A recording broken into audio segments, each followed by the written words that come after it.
You are here, and you say you never leave. I love you, Lord. I love you, Lord. You are here,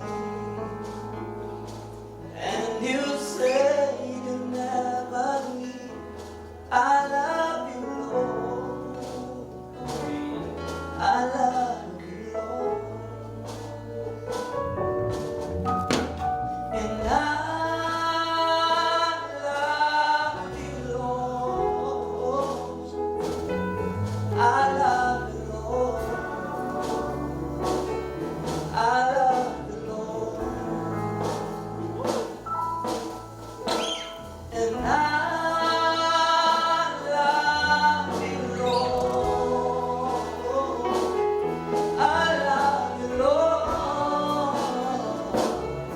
I love you, Lord. You are true, and your word remain. I trust the Lord. I trust the Lord. You are true, and your promises remain. We trust you, Lord. We trust you, Lord. We trust you, Lord. Yeah. We trust you, Lord.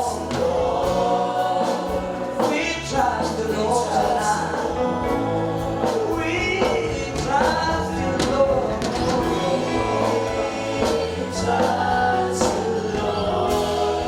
It is a choice to trust you, Lord.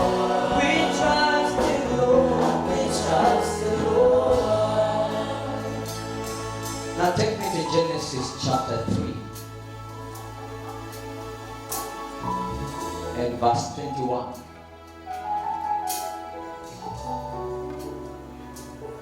Hallelujah. Genesis 3 and verse 21. I honor all the men of God in the house, the leadership of this fellowship. I honor you and I bless the Lord for you, and also for extending an invite for me to come and share the word of the Lord with you. Now the Lord God made clothing out of skins for Adam and his wife, and he clothed them. Verse 22. The Lord God said, since man has become like one of us, knowing good and evil, he must not reach out and also take from the tree of life and eat and live forever. Verse 23. So the Lord God sent him away from the Garden of Eden to work the ground from which he was taken. Verse 24, the last verse. He drove man out, and east of the Garden of Eden he stationed cherubim with a flaming whirling sword to the guard, or to guard the way to the tree of life. Now, as we all know, this is a story that is familiar to us. There are no many preachers have termed it as the fall of man. And when I was told to come and share about in his presence, I really battled with this message because I had so much fight within me to understand what this term in his presence means. And in the process I came to realize that the church have missed a mark when it comes to the presence. So in the next very few minutes, I'll be correcting some of your famous quotes. Or I might sound strange because I might differ with your doctrine.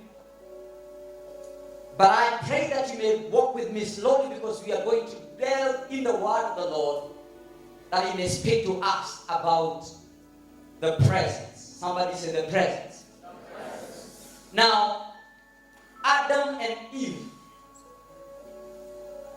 they are a replica of God Himself. Because Genesis 1:26, the Bible says, let us make man. Verse 27 says, and God created.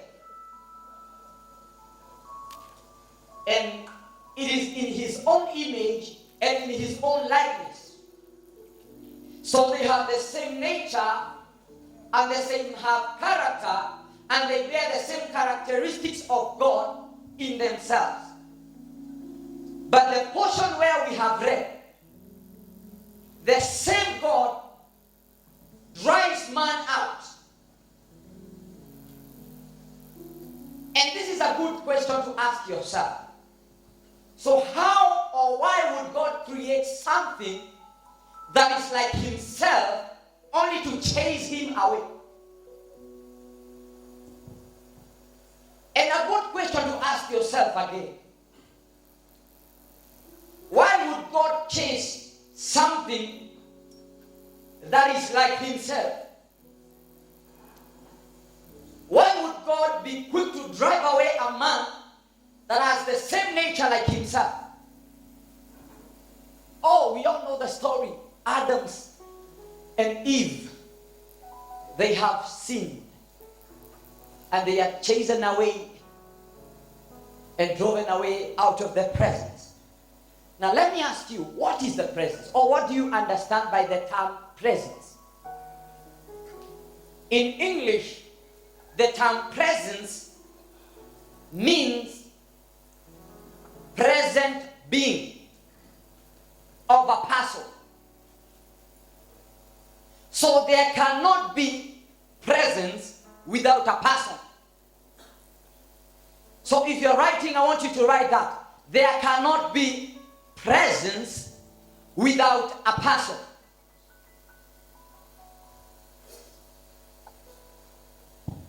Now, back in primary school, we used to have a very tough deputy headmaster. Walikuwa ito headmaster, sio principal. He was called Deputy Owuor. Now, Owuor was one of the most feared discipline master in our primary school. You know, when the whole school would know that Owuor is in school, without even seeing him, the school would be in order. What am I saying? His presence alone, even without seeing him, would make things in order.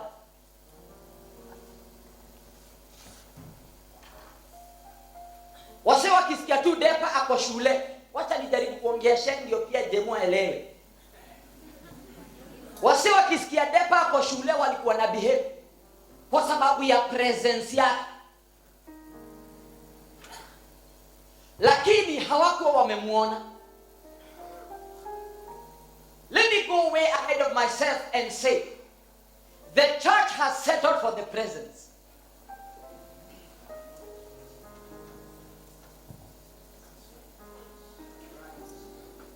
And they have not yet gone deeper to find out the person behind the presence. That's why we say, in His presence.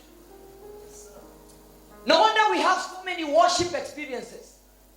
Because all we want to encounter is an experience with the presence.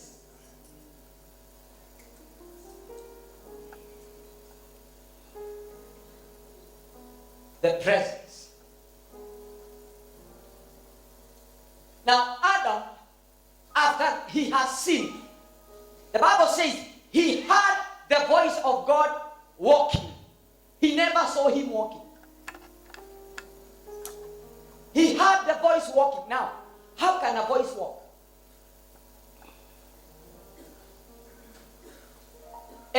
says, Adam, Adam, where are you? A question of geographical matters. Where are you? Adam says, I am naked.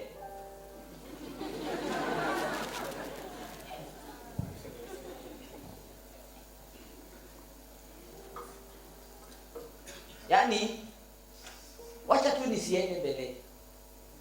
Nisikimbie. Hebu nipeleke Exodus 33. Because in the next 15 minutes I'll be out of your way. But I will show you something. And I pray that tonight it is the night that we will shift from the presence to the past. I am tired of telling God, I need your grace. I am tired of telling God, I need your mercy. I'm tired of telling God, I need your presence. I need himself. Because if I have you, I have everything. If you have him, you will have the presence automatically. If you have him, you will have grace automatically. It is time to shift from things that come with the presence and shift to the person. Now, the Bible says the Lord spoke to Moses, go, live here, you and the people you brought up from the land of Egypt. Now, see God again. Denying was that it is him that led Israel out of Egypt. And he tells Moses, take you and the people that you, Moses, brought out of Egypt. Mimi siko. Hii ni mraia yako, jebo, hii ni rende yako. So wewe na hii rende yako to Egypt and then hivi. So God denies the fact that it was him. That he says, go up from the land of Egypt to the land I promised to Abraham, Isaac, and Jacob, saying, I will give it to your offspring. Verse 2. I will send an angel, not my angel. I will send an angel ahead of you, and will drive out the Canaanites, Amorites, Hittites, Perizzites, Hivites, Jebusites, and Emumites. Edomites, verse 3. Go up to a land flowing with milk and honey, but I will not go with you, because you are a stiff-necked people. Otherwise, I might destroy you on the way. Now, this is a scenario here that God is trying to say. Kana mtafika. Vita mtashinda. Hii promise nilimekia mababa zenyu. So lazima ni fulfill kwa sababu mimi ni Mungu wa agano. Zaidi ya hiyo nitawapea mpaka malaika aende na nyinyi. So victory is assured. Canaan is assured. Anyway, niende nisiende na nyinyi, Canaan mtafika. Whether niende ama nisiende, ama might mtapiga. Whether niende ama nisiende, malaika pia ataenda na nyinyi. So everything that was guaranteed will have to come to fulfillment. But I will not go with you. So God, wacha tulizane maswali. Basi tofauti yako kuenda na sisi na kutoenda na sisi ni gani?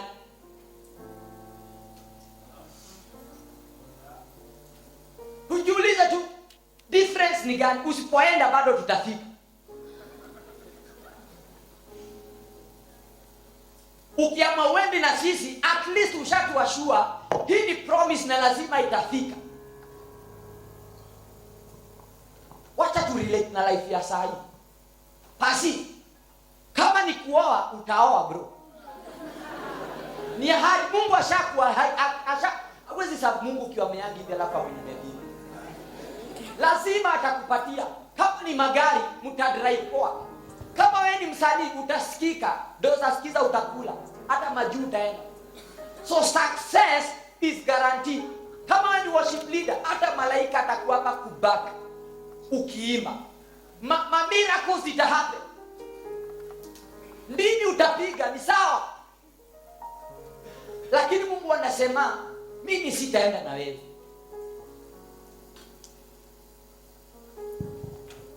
Tuulizane, ingekuwa tu ni wewe. Niko sure kuna rembe hapa ilikuwa inaona ni sawa tu. Kwa sababu umesema ukienda na sisi utatumaliza. So the only difference ni wewe kutumaliza. So heri usiende na sisi as long as tutasucceed. Hebu ruka to verse 12.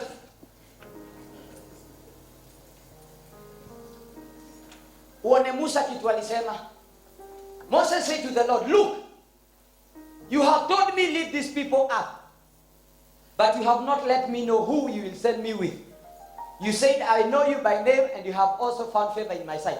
Musa, ujui Mungu amekuambia utaenda na nani? Anataka kuambia atakupatia malaika. So Moses kuna kitu anataka zaidi ya hii victory. Verse 13. Now, if I have indeed found favor in your sight, please teach me your ways, and I will know you and find favor in your sight. Now, consider that this nation is your people. Verse 14. Najua hii verse mnapenda. Then he replied, my presence will go with you and I will give you rest. Hold. Najua hapa ndio tunapenda.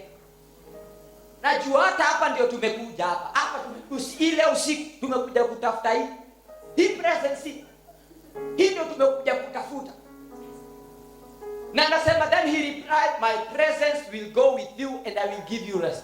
Let me ask you a question. Leo hii worship night Mungu amesema my presence will be with you tonight and I will give you rest. This worship night 2019. I mean, my presence will rest with you. Niko sure sisi wote tutainua mikono, tupige ndimi, tulale chini na twende home tumetosheka. Otherwise tulikuja in his presence. This has been an ultimate goal for most believers, and sorry to say, for the body of Christ. But I'm taking you somewhere. Verse 15. Moses akaanza kuengage Mungu kwa ile yenye pia sisi tuko. If your presence does not go, anajijaza.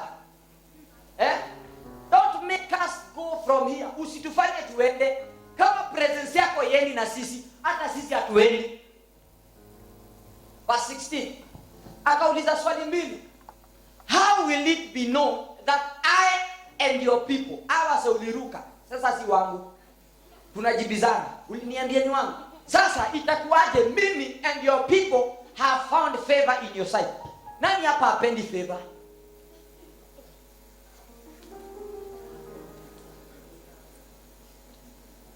So presence number 1 inafanyanga wase wajue we have found favor with the Lord. Number 2 akauliza, how will your people be distinguished from all other people on the face of the earth? Kama hii presence yako haiendi na sisi. Number 2, if hii worship night tungetaka kuwa distinguished as the best yenye Mungu uwepo ilishuka uwepo. Presence. Verse 17. Watu wengi umalizia. Then the Lord answered Moses, I will do this very thing you have asked, for you have found favor in my sight and I know you by my name. That's a good deal, sindio? Sumeitisha presence. Ndakupatia presence. But wase wengi hawajaisoma verse 18.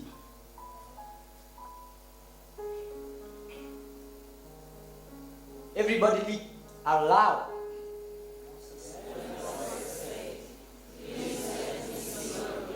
Again.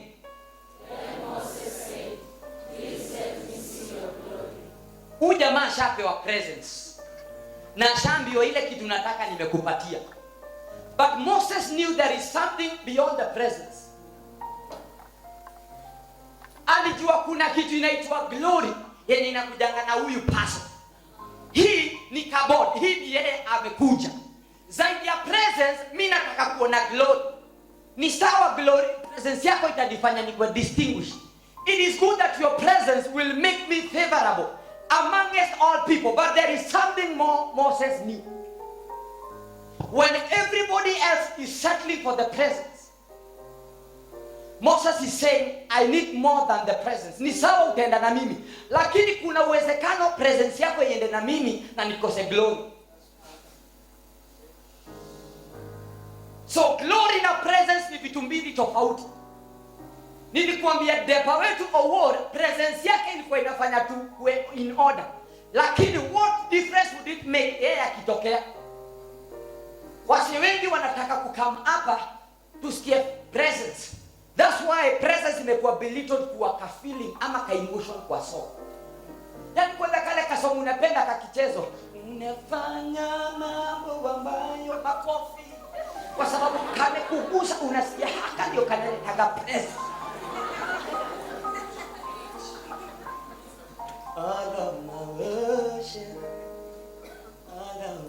Unasikia makofi. Hapo unalala chini kwa sababu hii ndio inaleta presence. But it is high time that the church has to move from the presence and seek the past. Pastor Juanita Bynum sang a song, prophetess, that show me yourself. Hebu niambie huu mama alikuwa desperate kiasi gani? Anaambia Mungu, mimi sitaki glory. Mimi sitaki love. Mimi sitaki grace. Mimi sitaki peace. Mimi nakutaka wewe. Kwa sababu nikikupata wewe unakuja package mzima. The presence is just but a dimension. But kuna kitu kingine zaidi ya presence yenye inabidi tuitafute kama church. Tuambie Mungu, mimi nataka zaidi ya hii presence. By the way, let me ask you a question. Do we come to his presence? That's it, decide. And his presence felt or noted? Can you feel presence ya mtu?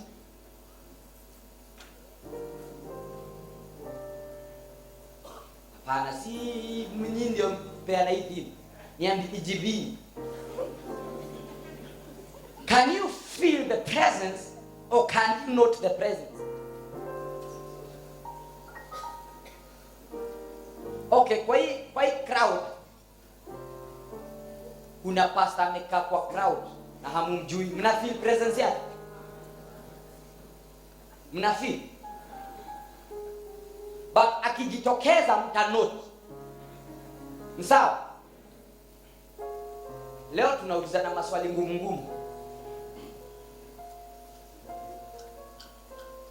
Do we enter the presence?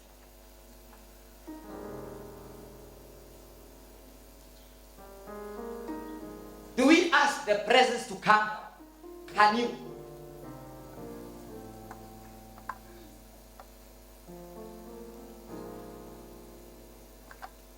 Let's have a comparison. Adam akiwa Eden was a physical place. Na number one, presence ya Mungu ilikuwa inadwell in a physical place. So Adam could only relate with the presence in a specific physical place called the garden in the east of Eden. Na by the soma Biblia yako, Adam hakuwa in the garden of Eden. He was in the garden in the east of Eden. So time alichesiwa kwa physical place yenye ilikuwa imebeba presence, na kukaekwa cherubims na masuo hangi access presence. So meaning presence time ya Adam ilikuwa in a physical place. He could only relate with a physical man because he's a spiritual God and he wants to rule a physical earth. He creates a physical man that he can relate with. But when the physical man sins, he is chased out of the presence.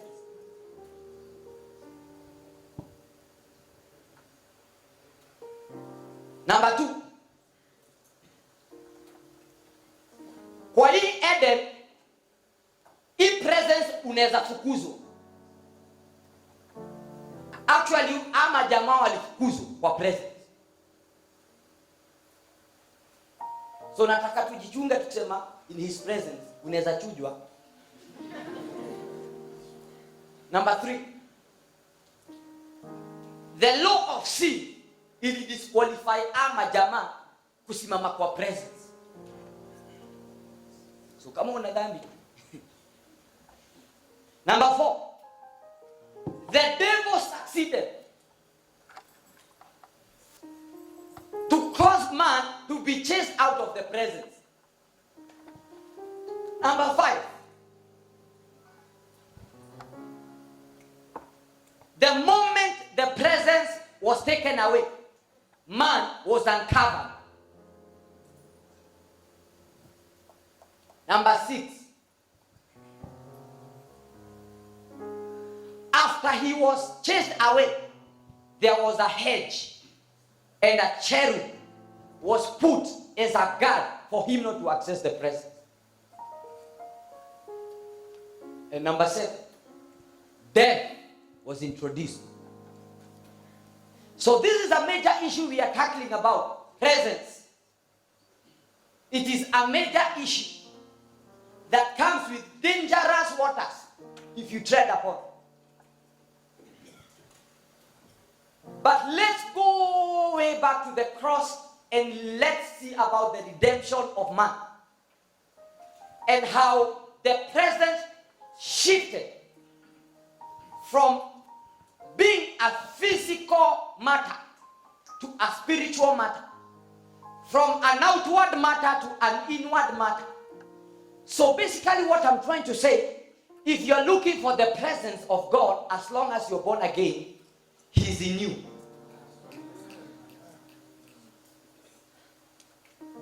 So there is no place called presence. There is no atmosphere called presence. It is an inward spiritual matter that you have to activate because you have the person.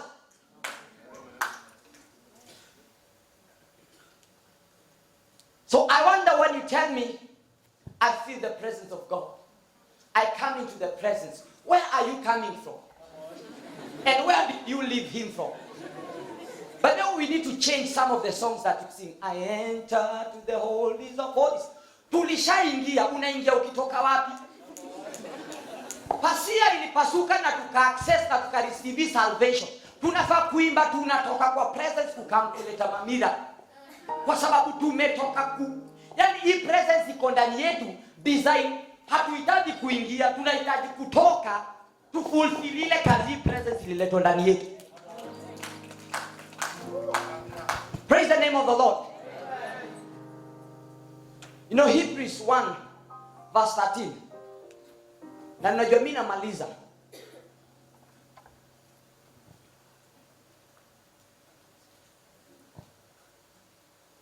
Now to which the angels has at your footstool, verse 14.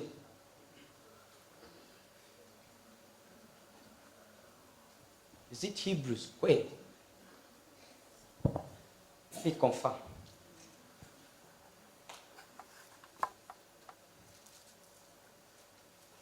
Emmanuel. Emmanuel means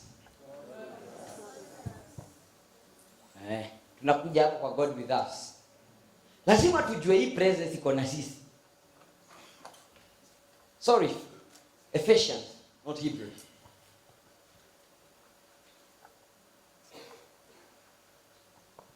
Ephesians 1:13. In him you also, go to verse 12.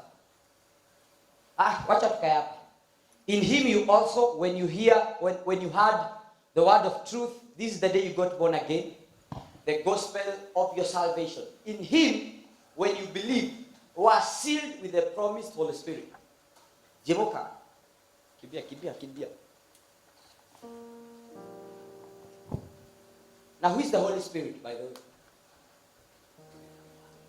He's God, right? He's God the Father, God the Son, God the Holy Spirit. So God is constant. So last week Thursday vile Jemo aliokoka, scripture inasema he was sealed, na hii seal ilikuwa ni dimension ya Mungu inaitwa Holy Ghost. So mse mkimwona hapa ako na Mungu ndani yake kama seal.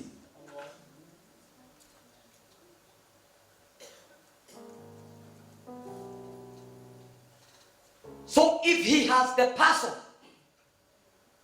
automatically he has the presence. But the question is, how comes most of the times unafili yuko dry ama hakuna presence ya Mungu?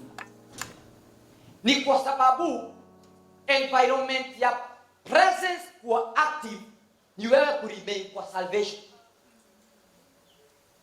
So as long as you work out your salvation, it is an environment conducive for the presence to be at work, because the person already is in you, ready to work out himself. No wonder Paul is saying, greater is he. Who?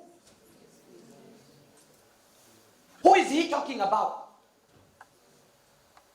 Greater is he that is in me than the one that is in the world. Meaning umsi alikuwa amefika dimension ya hii time ya Adam alikuwa na deal na presence akisikia sauti. Hii tuko level ingine yenye ni mimi na yeye ako ndani yangu. Mnaget? Hebu tuende kwa John. Ndio tu explain. John 14. Na mimi namalizia hapo. In case ulingojea nikuje kupreach ama nikushautie. Verse 17.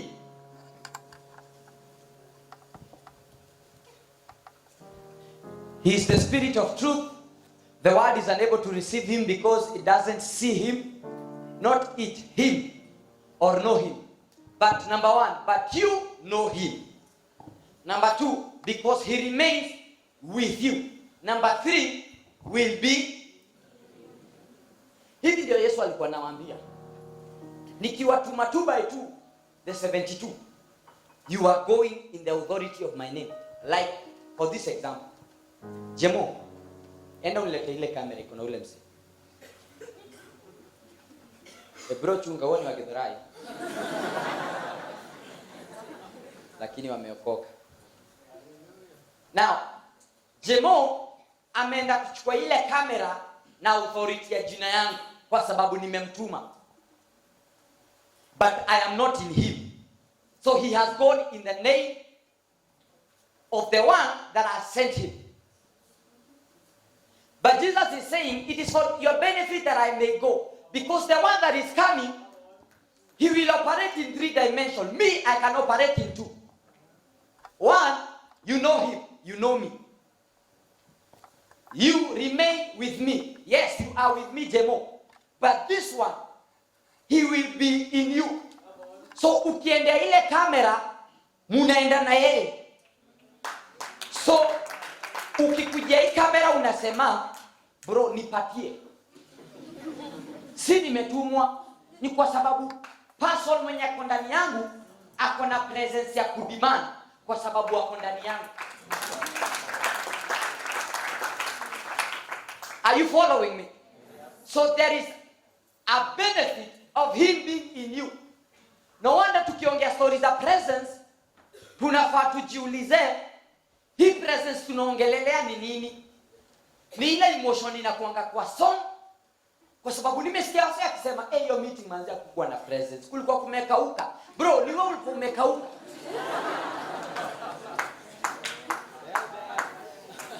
Hata huo worship leader hiyo song hata sikupenda venye limba alikuwa dry. Huo hatakuwa ameomba. Ni wewe.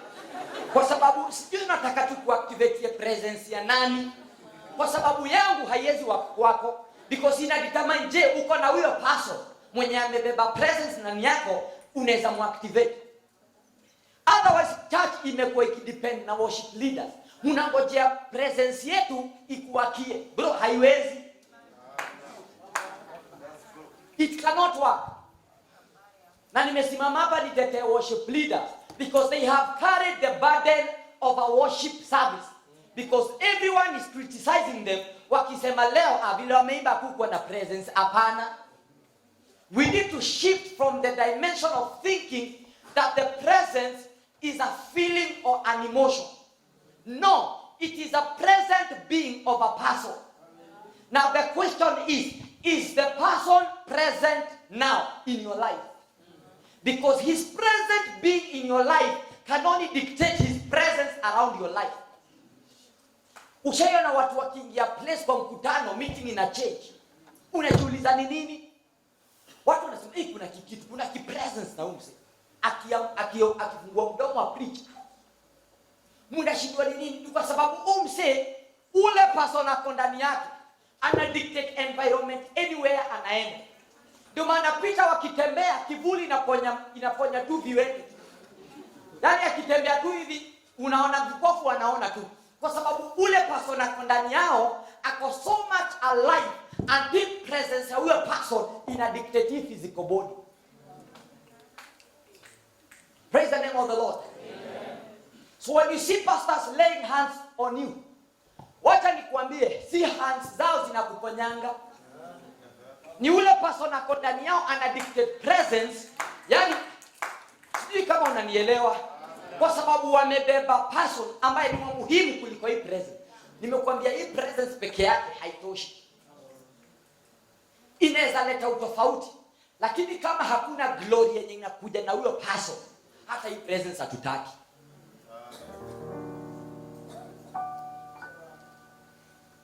Mimi naomba mikutano itarudi. Wazee wanaingia kwa kesha, wanasema God, leo tunajua presence yako itakuja na wewe. So kabla tutake presence, wacha tukulike wewe. Kwa sababu ukikuja na presence inakaa. Na leo ni ile night. Tell the neighbor, tonight is the night that we shift. Tonight. We shift from the presence to the person.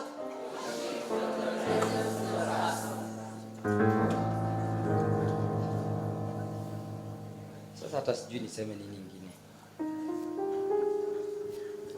The 7 things that the presence does now in the New Testament. Tumeangalia za Adam. So number 1, the presence in the New Testament or after Christ is spiritual, not physical. It is not in the garden in the east of Eden. It is a spiritual thing that can be carried in you.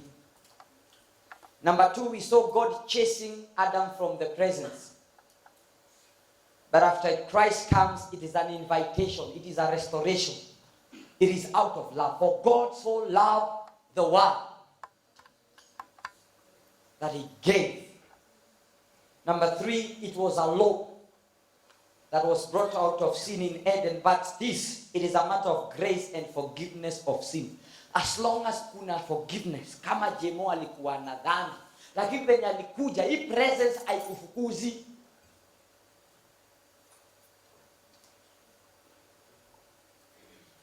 Number 4, tuliona the devil succeeded. But hapa kwa cross, the devil was disarmed. And he was crushed. Niwaambia wase that the devil has been fooling you around with an empty gun. Because scripture states clearly he was disarmed.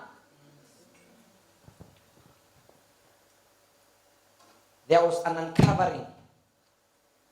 But here we see clothing with love and compassion. Presence ilikuwa ni voice. Lakini hapa Christ na Holy Ghost hata inaitwa ni him. It comes as a person. Then there was a hedge put up with the cherubims. But hapa curtains zinakata. I read somewhere in Leviticus that curtains zenye zilikuwa zina, hatusemi ni hizi lakini kama hizi zilikuwa zimekwa between ile ndio uweze ku access the holies of holies. Ilikuwa imeshonwa cherubs wawili kuindicate wale cherubs waliyekuwa Eden ya kwamba hapa hawezi pita. ni priest peke yake. And I was doing a study asking myself, mbona curtain iliraruka? Why is it so important? A curtain is in between. Na inasema from top to bottom. It is so detailed kuliko jina ya ule kijana mbovu alikuwa kwa Biblia. Lakini yani inapeana details za curtains na inalenga kusema the lady with the issue of blood hata jina yake haijatajwa. Lakini Biblia iko solo, and I realized kwa hii curtains kulikuwa kumechorwa cherubs. Wameangaliana na masword kumaanisha hapa wewe ni mwenye dhambi, hawezi ingia kwa presence, ni priest peke yake. Lakini ukiangalia kwa New Testament, hii curtain ilikatwa kuonyeshwa hata wewe unaweza access. So cherubs wametolewa, so tushaingia na ya mwisho, death. At the Garden of in the east of Eden was introduced. But he came to give us life, and life in abundance. Be upstanding.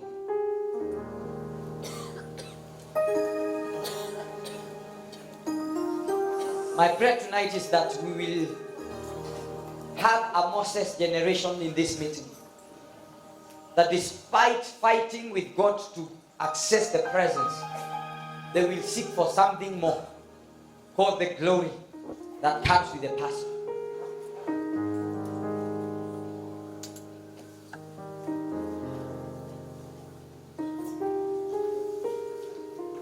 I want to ask a very simple question before I make two prayers. Are you here and you're not born again? And you're saying, man of God, I would want to give my life to Jesus. You've heard about Jemu. I mean, he was worse than you think you are. So there is no dark place that can hinder God to save you from. Even masturbation, he will still save you from that. So are you here? Let me see by the lifting of your hand, and you're saying, man of God, I would want to give my life to Christ this night. Because even the next prayer that I will make, it will not make sense to you or have an effect in your life if you have not accepted the pastor. Are you here and you would want to give your life to Christ? And I asked the last time, are you here and you would want to give your life to Christ?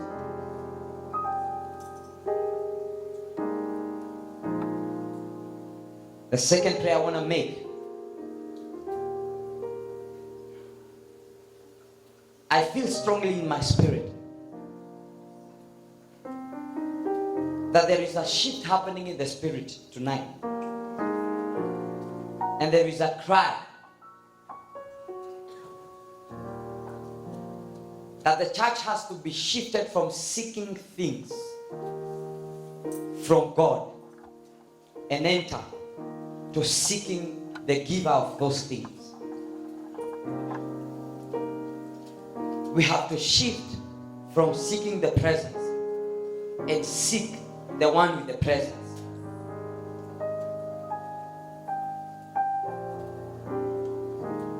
Every head bow.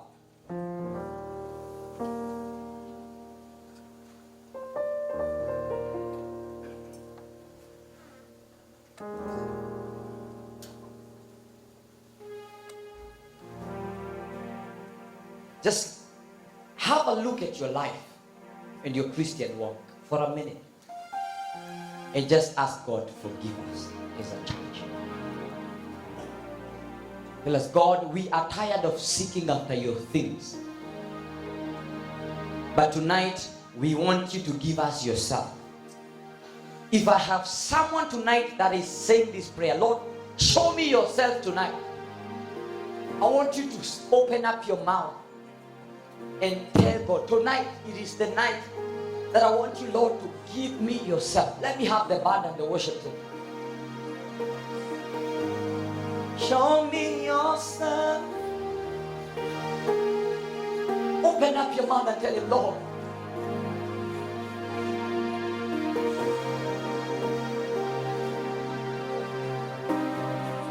There is more to you than I have experienced. There is more than I have already seen. There is more of you, God. There is more of your presence. And tonight, Lord, we are seeking after that more. We are seeking after you yourself.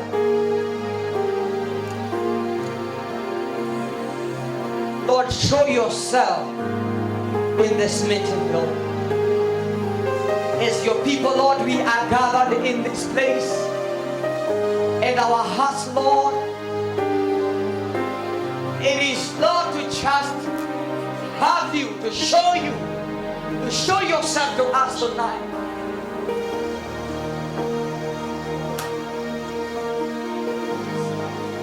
Take us deeper beyond the presence, so that we may encounter the person, so that we may encounter you, God. Take us deeper beyond the presence, Lord.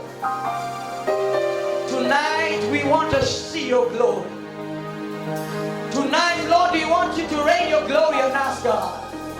Come on, lift up your hands and open up your mouth and ask for the glory of God. Yahando Sekaya.